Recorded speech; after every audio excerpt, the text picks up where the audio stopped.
السلام علیکم ورحمۃ اللہ وبرکاتہ۔ عبدالکریم آزاد مخاطب ہوں۔ کئی دوست احباب ایسے ہیں جن کے ناک کے غدود بڑھ جاتے ہیں۔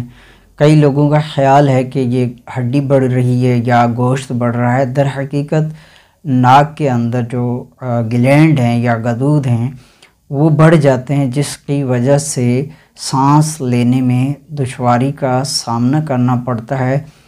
اس کے لیے انتہائی آسان طریقہ نسخہ جو کہ عام فرد بھی آسانی کے ساتھ اپنے گھر میں انتہائی آسانی کے ساتھ بنا سکتا ہے۔ خاص طور پر اس کے لیے کرنا یہ ہے کہ سرس کے جو بیج ہیں، یعنی کہ جو سرس درخت ہے اس کو جو پھلیاں لگتی ہیں ان کے اندر جو بیج ہوتے ہیں وہ لے کر اسے پہلے دردرا کر لیجئے۔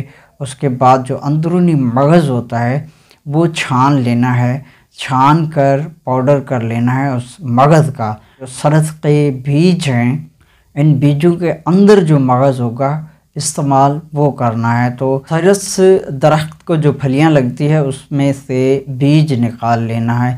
عام طور پر پنسار وغیرہ کی دکان پر آسانی کے ساتھ یہ تخم سرس کے نام سے دستیاب ہیں، آسانی سے مل بھی جاتے ہیں۔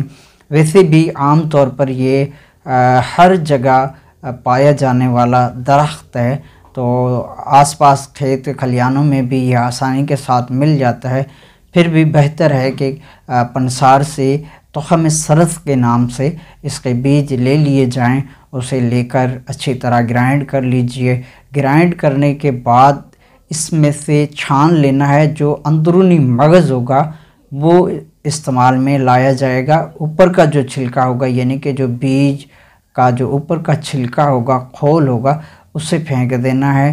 تو اندرونی جو مغز ہوگا وہ نکال کر اسے کوٹ لینا ہے۔ بعد میں دوبارہ چھاننے کے بعد دوبارہ جو اندرونی مغز ہوگا اسے اچھی طرح سے کوٹ پیس لیجئے گا اور کوشش کیجئے گا اسے باریک کپڑے سے چھان لیا جائے تو زیادہ بہتر ہوگا۔ مناسب یہی ہوگا کہ باریک کپڑے سے چھان لیا جائے۔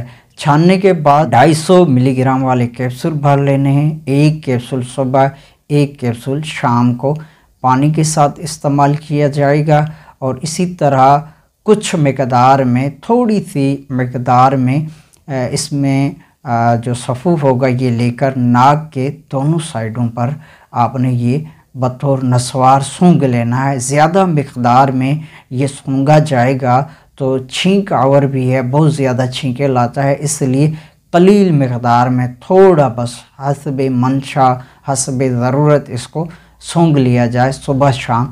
تو اس سے ناک کے جو غدود ہوں گے وہ دھیرے دھیرے نارمل ہونا شروع ہو جائیں گے، اور یہ مستقل حل ہے۔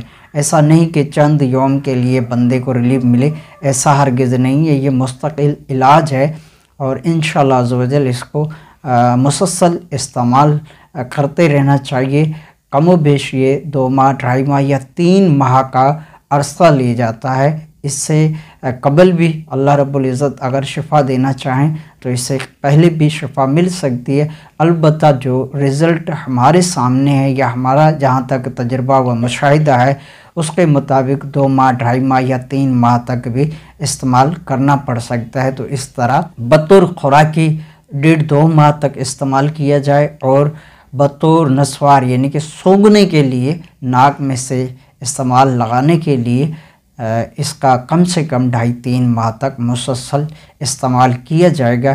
اس طرح استعمال کرنے سے خوراکی طور پر بھی اور ناک میں لگانے کے طور پر بھی اگر اس کو مسلسل استعمال کیا جائے تو انتہائی شاندار رزلٹ ملتے ہیں۔ نہ صرف ناک کے جو غدود ہیں یہ دھیرے دھیرے ٹھیک ہونا شروع ہو جاتے ہیں، بلکہ جو غدود کی وجہ سے سانس لینے میں دشواری ہے، مشکلات ہیں، یہ ہفتہ 10 دن 15 دن میں بالکل نارمل ہونا شروع ہو جائے گا۔ تو اس طرح یہ تخم سرس جو ہے، سرس کے بیج جو ہیں یہ استعمال کریں، انشاءاللہ عز و جل بہترین رزلٹ ملیں گے۔ آپ کا خیر اندیش عبدالکریم آزاد۔